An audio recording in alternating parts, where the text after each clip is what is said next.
ఆ పేషెంట్ యొక్క బాధ. అంటే బెడ్ పైన కూడా ఉండి ఆయన ఏడుస్తూ ఆయన మాట్లాడుతూ ఉన్నాడు. స్టార్ హెల్త్ చేసినటువంటి మోసానికి అటువంటి వాళ్ళు బలి కావాల్సిందేనా? ఒకరు కాదు, ఇద్దరు కాదు, లక్షల సంఖ్యలో ఉన్నారు మొత్తం రాష్ట్ర వ్యాప్తంగా, దేశవ్యాప్తంగా.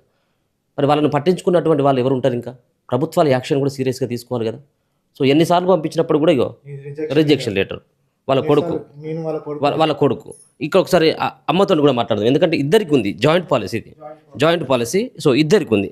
ఆమె ఏంటిది, మీరు పోయిన తర్వాత ఏమని చెప్తా ఉన్నారు, ఏంటి పరిస్థితి? ఏమని చెప్తున్నారంటే మీరు ఏదో కావాలని చేస్తున్నారు, ఏదో ఉట్టి వేసుకొని వచ్చిర్రు, అది బ్లడ్ ఆగిపోయింది, దానికి ఏం కాదు, దానికి పిల్లులు రావు, మీరు 17 తారీఖు అడ్మిట్ అయ్యారు అంటారు. నేను అన్న 17 తారీఖు అడ్మిట్ అయితే నాకు చూపియండి, నేను 17 తారీఖు అడ్మిట్ అయితే అది డబ్బులు ఏం అడిగాను అని చెప్తే తెస్తాను పోయిండు. ఒక మేడం వచ్చి లేదండి ఇదన్నీ ఉట్టి బ్లడ్ ఆగిపోయింది కదా, కావాలని మీరు అడ్మిట్ అయ్యారు, మీకు డబ్బులు రావు, ఒకవేళ వచ్చినా కూడా బిల్లులు పెట్టుకుంటే వస్తాయి అంటే నేను అవన్నీ నాకు చెప్పకండి, మా హస్బెండ్ 4 days అయితే అందులో ఉండి ఆయన మాకు ఎంత అవసరం అవుతుందో మాకు తెలుసు, నీకు ఈ జీతం చేస్తున్నావు, ఒక నెల జీతం రాకుండా నీకు బాధ ఎంత ఉంటుందో నీకు తెలుస్తుంది, అక్కడ నీకు కడునొప్పి లేవట్లేదు, నాకు లేస్తుంది అక్కడ కడునొప్పి, నాకు న్యాయం చేయండి, నాకు డబ్బులు నాకు అగ్రిమెంట్ అన్నా రాసియండి, ఫీ అంతా అయిపోయినాక బిల్లులు పెట్టుకుంటే డబ్బులు ఇస్తాను, రిమెంట్స్ ఇప్పుడన్నా ఇస్తాను చెప్పండి, నాకు ఏదో ఒకటి న్యాయం కావాలని ఎంత పోరన్నా కూడా లైట్లు బంద్ చేసిరు, షట్టర్ మూసుకురు, మనుషులు అక్కడ ఉన్నా కూడా షట్టర్ వేసుకొని పోయిరండి. నేను 4కి పోయి 7:30 దాకా ఉన్నా అక్కడ. పేషెంట్ ఒక్కడే ఉండి ఇక్కడ మా కొడుకు నేను పోయి అక్కడ ఎంత అంగమా చేసినామో, ఇంకా వద్ద బర్త్డే అంట అక్కడ కేకులు కట్ చేసుకుంటారు, కొంతమంది వెళ్ళిపోతారు, అసలు మనుషులు కేర్లెస్ లేదు, వాటర్ లేదు, గీటర్లు అర్షణ కూడా ఇంత లెక్క పెట్టట్లేదండి.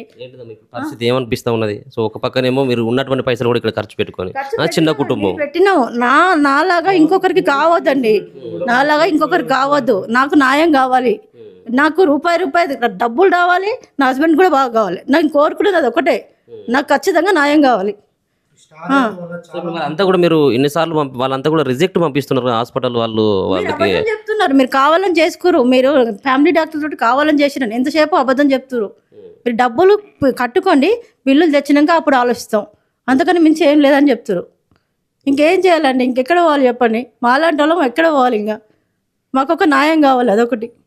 ఇప్పుడు నా భర్తకి ఏ ట్రీట్మెంట్ జరగలేదు ఇప్పటివరకు, వచ్చిండు బెడ్ మీద కూర్చుండి, ఇక్కడ వీళ్ళు వేస్తారు బిల్లులు, అక్కడ ట్రీట్మెంట్ లేక మేము ఎక్కడ వెళ్ళాలో చెప్పండి.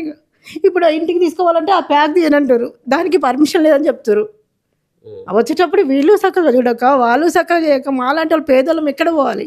ఈ డాక్టర్లు కూడా చక్కగా చెప్పాలి అసలు వాస్తవానికి, మీకు డబ్బులు అవుతాయా కాదా అని చూసి ఆ రోజు పంపిస్తే మేము మా బాధ మేము పడదాం కదా. ఇప్పుడు 4 days అయింది, 80,000 వేసిండు, అవి కట్టకుండా పంపించారు కదా మమ్మల్ని, అవి కట్టాలి. ఇప్పుడు మా ఆయనకు ట్రీట్మెంట్ జరగలేదు, ఇప్పుడు మేము ఏం చేయాలి చెప్పండి?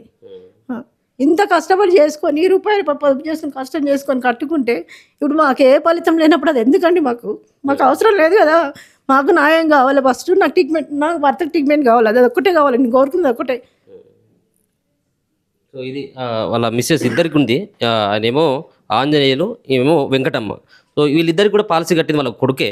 సో వాళ్ళ కొడుకుతో కూడా మాట్లాడేటువంటి ప్రయత్నం చేద్దాం. సో ఏం చెప్పదలుచుకోరు స్టార్ హెల్త్ గురించి, మీరు ఏం చెప్పదలుచుకోరు? మీరు ఎందుకు స్టార్ హెల్త్లో మీరు మీ అమ్మ నాన్న పాలసీ తీసుకున్నారు? అప్పుడు నేను వేరే హెల్త్ ఇష్యూ హెల్త్ ఇన్సూరెన్స్ పోతానన్నాను, ఏజెంట్ చుట్టాలి, ఇది మాకు చాలా మంచిగా ఉంది, అందరికన్నా మీకు 2,50,000 బోనస్ ఎవ్రీ ఇయర్ యాడ్ అవుతుంది, మాది వితిన్ 1 hour 1/2 hour అప్రూవల్ అవుతుంది. ఇప్పుడు ఫోన్ చేసి ఏజెంట్ మీరు ఏం చేస్తారు చేసుకోండి, అప్రూవల్ ఇవ్వము. నిన్న పోయి రిక్వెస్ట్ చేశాను, మా డాడీకి ఎమర్జెన్సీలు ఉన్నాడు, 3 daysకి వెళ్ళి ఎమర్జెన్సీలు ఉన్నాడు, మీకు ఏం కావాలి చెప్పండి అని అన్నా.